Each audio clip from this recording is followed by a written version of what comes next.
Hey y'all, Chemology here to do a Chemology exhibit. This thing I've been doing where I record myself thinking out loud like this.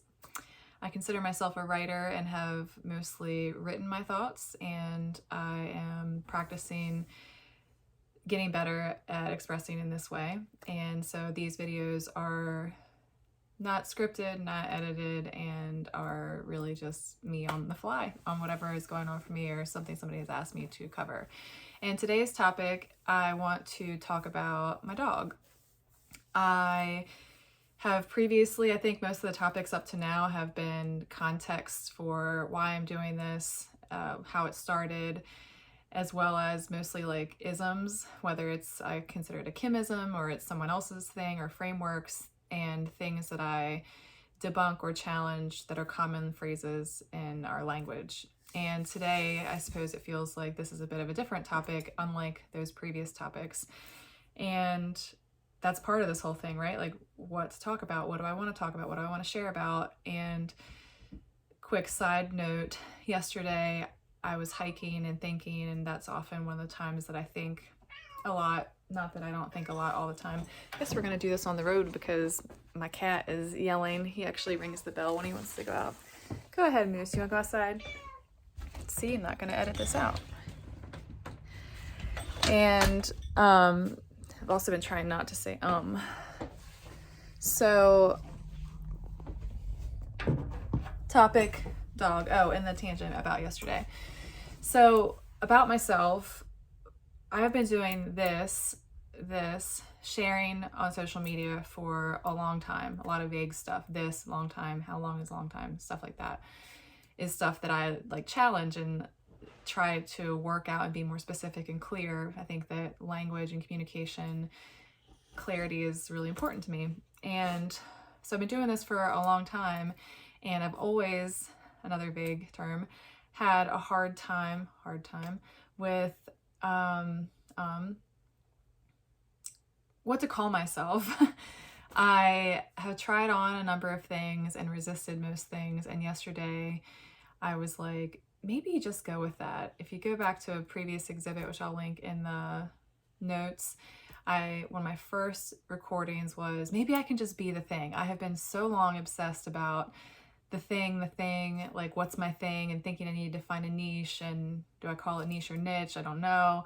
And what's my, all the like everything that you get out of a business marketing class, book, or course, whatever, all the things that they tell you need to do are the things that I have not only struggled with, like I feel like it's not because I'm not good at it, it's because I actually haven't agreed with it. But I have continued to try to like put myself in that framework or organize myself that way because it seems to be the way. And as much as I believe in independent thinking, doing it your own way, it seems that in that topic or space, when it comes to business, I must not feel as confident about that because I can see that I have leaned towards like it seems like I've been trying to fit in there.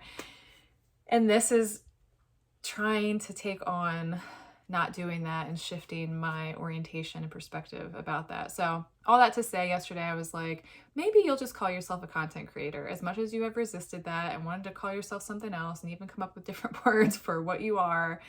It was the same thing with coach. Like I didn't want to associate with coach. It's what's the word? Cringe comes to mind a lot of times when I see people, and I'm like, God, I hope I don't come off that way. And sometimes when I've been watching these videos, I'm like, you are coming off that way. You're telling people how to do stuff. And a lot of it is like topics that are covered, like how to sleep when you can't sleep. And yet the topic, I think I have a different take on it than just like, but everybody must think that, right? So that's my little side tangent about, maybe this should just be the topic and I shouldn't talk about Dooder. But the topic of when you are trying to do a thing and you keep stalling or holding yourself up or interfering with yourself because you keep thinking that it's got to be a certain way. And I know that that's not a new thought, and for myself or for you, I'm sure you've heard that in whatever personal development or whatever, all this, there's so much stuff on social media, and I'm just now becoming more a part of all that stuff in some ways. And I do know that when I see stuff that resonates, like I feel really appreciative that it's there. And so that is part of what I'm using to like to orient myself towards doing this, because the thought is not that the thought isn't there, that this has already been done and why would I do it again and all that stuff. It's like so redundant, so heard it before, so blah, but it's not like it's not also there, you know? So yeah, I think I'm gonna try on calling myself a content creator, maybe even an influencer, like all these things that I have strongly resisted, and just like let it be so that I can not worry about what to call myself and just do the thing. Some thoughts.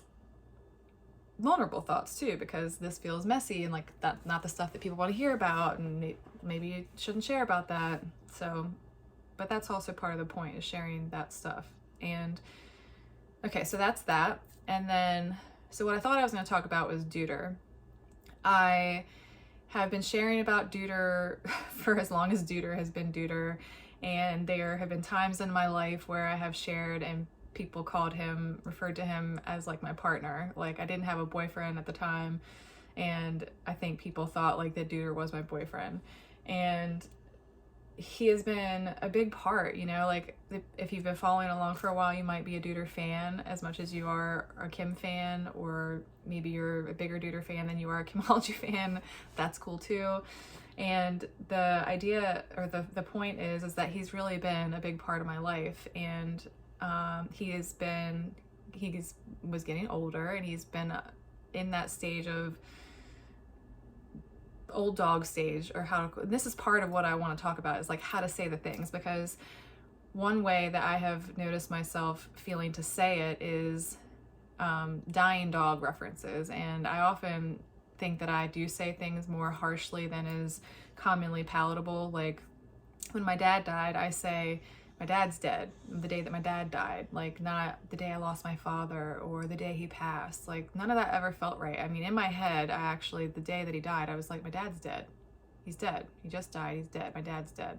And that was good for me, or it seemed like the right way for me. I didn't want to say I lost my father, and like the softer ways didn't feel right to me. And so it's been an interesting space, because I continue to say the language that I use with myself when I'm with others. And it's not that I'm not aware that it might be uncomfortable for me to say that way. And it goes as far as even saying, like, I feel like it would be inauthentic, even if it is also insensitive, if I would say it that way towards someone else's thing. Like, I'm sorry for the loss of like, I don't feel that, so I don't want to say that even when someone else has a death. So sometimes I wonder if I'm coming off harsh or mean or rude. So that's stuff. So all that to wrap in that with Dooder, I say dying dog, and haven't figured out yet a better way to say it. And then it also feels untrue, because dying dog he's been dying every day of his life, same as I've been dying every day of my life. So it's a technical inaccuracy as much as it is an unusual way to say it. So I say dying dog differently than he's always been dying. And I know that is just weird. People don't talk like that, and it is the way that I talk and the way I feel and see it, you know. So I'm trying to say it the way that I think it, and do that despite of feeling like I'm making it harder for people to understand, and maybe I'm making you think in a way that will enhance or better your life. So dying dog. Dooder is 13 now. We weren't sure he was going to make it till his 13th birthday. In January, he was diagnosed with lymphoma, and I don't know why I just quoted that. It's probably because I just get like quote happy, because I do that a lot. He was diagnosed with lymphoma and given this is where the research part would be good, where you should have a plan for your episode, because you need to have accurate things to say. He was given like 4 to 6 weeks to live, I think. And at the time that happened, I was like, 4 to 6 weeks since when? Like, he was diagnosed today, but when the hell did he actually start having the thing? So it's been a whole thing. And my point, the thing that I'm emphasizing is that this started in January and has been going on now. It's almost May. So that means for 5 months, I have been thinking he is going to die very soon. And that has been hard, exhausting, taxing, a strain, emotional. It's like a long time of hard. There are much better ways to say that, and if I was writing, it would come out probably better. And I shared a post last night that spoke to that hard part, like the nitty-gritty of what it is like, and that means sleepless nights and lots of interruptions. And right now my room smells like a really bad fart. Like it's not like a really bad fart. It is really bad fart. My whole air atmosphere is fart, and it is terrible. And then it's too cold to have the windows open, or it's cold enough that I don't want the windows open, so it's just nasty. And that's a small, gross, meaning like not the kind of detail that you share. And yeah, it's getting worse, like by the minute. It's really bad right now. This morning, for instance, I got peed on. So 2 days ago, Dooder, this is the third day, stopped bearing his own weight. So he was like, had this like stilt-like way that he did it, and you could tell that he wasn't walking right anymore, and certainly not running anymore, but he was still like holding himself up and doing his stuff. 2 days ago, it became clear that that was no longer the case, and he's now not standing at all. So I have at every turn, it's like a new system, a new development. So he and I worked out how we're going to do this. So now, and that was awkward at first, but now we're 2 days in, I actually feel like I got a system. So he calls, which is this like little yelp that he does. Yelp makes it sound like it's pain, but it's more like, I'm going to say this and probably going to offend someone, but Dooder's deaf, and his bark, deaf people sound different, and his bark sounds like he's deaf. So his yelp sounds like a weird bark yelp thing. And it's a call, and we made the system that I feel so proud or special about is that when he calls, I come and we do the things, and I offer him water, I offer him to go potty. And anyway, this morning he called, and I thought we'd already had enough drinks, so it's probably time for the potty option. And so I pick him up the way that I've been doing, and no sooner than I get him picked up, I'm like walking towards the door, which is not more than 6 feet from where he was, and he probably had started spraying pee a few seconds before I realized, but here I am holding him like this, and he's peeing, and I'm like spraying it like a water gun, and until we get outside, and then I set him down. Meanwhile, I've gotten pee all over myself. It's all over the house, on the stoop outside the door, and I'm laughing, not because and then that seems like that's a harsh or a mean thing to do, but I'm laughing because one, I'm like proud, or I feel good about the fact that he asked. Clearly he had to go so bad, but he didn't go on the bed. I've now carried him out. We have this system. I'm holding him, and maybe I'll share a picture. It's not a very flattering picture. I asked Joey to take it because not because I think this is, actually, I'm not even going to go there. Whatever someone thinks about it. I'm documenting this, and it's just my life. And so I'm there holding him, and my ass, like the picture is mostly my ass, and he's peeing, and this is what we do. And I got peed on, and when I came back in, I'm still laughing, and Joey, my partner, is kind of looking at me like, what the fuck is so funny? That was actually kind of terrible or sad, and there's piss everywhere. And one of my first responses was, it's one of those things that if you're not laughing, you're crying. And I have felt that, I've had that thing about me for many years. It's almost like I used to call it a crazy laugh. It's like, if you weren't laughing, you would probably be crying, and maybe the laugh even turns into a cry. And I said that, but it was also because, as I tell you this, you're probably imagining things like what it's been like for your dogs or people you've known, and maybe some of you are thinking that it's like too late, and he shouldn't be alive anymore, and he should be put down by now, and all these things. And that's definitely been a part of my experience for sharing, is as much as I don't agree with the you shouldn't care what people think, and I do say that you should care what people think, and you should use it in the ways that are good or helpful or empowering in your life.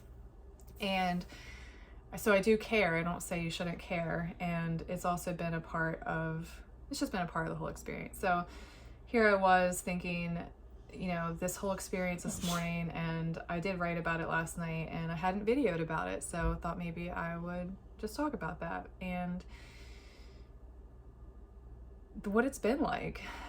And I've also thought about the life that I've made up for myself, the fact that I don't have to leave the house and go to a job. I do my own thing. And what if I did still have a job like that? Like the last job I had, I actually had a lot of flexibility to work from home, so it probably would have worked. But I've definitely had jobs where that was definitely not the case, and I needed to be there, part of my role was to physically be there, and this would not work. And I know a lot of people have those kinds of jobs, and I thought, this is probably another ugly thought, or gonna hurt someone's feelings or make you mad or not like me maybe. And I thought, what would I have done? What would I do if I had a job that I physically needed to go to? And what would I do? Like in those cases, is it time? Like, does it become time before it's time? You know? I think my mom might be here, so I think I was done sharing. I think I've shared. It's a 16-minute video, and I start to wonder about how long these things should be. So that's some of what's going on with Dooder and how it's felt, and hope you got some hope. I'm not gonna say hope. I believe that there is something to be gotten from this, and I imagine that if there is, that you will use it. If you have any questions or comments or something you'd like me to cover, please feel free to reach out. You can do so in the comments or any other way you follow me or know where I'm at on the line. Ciao for now.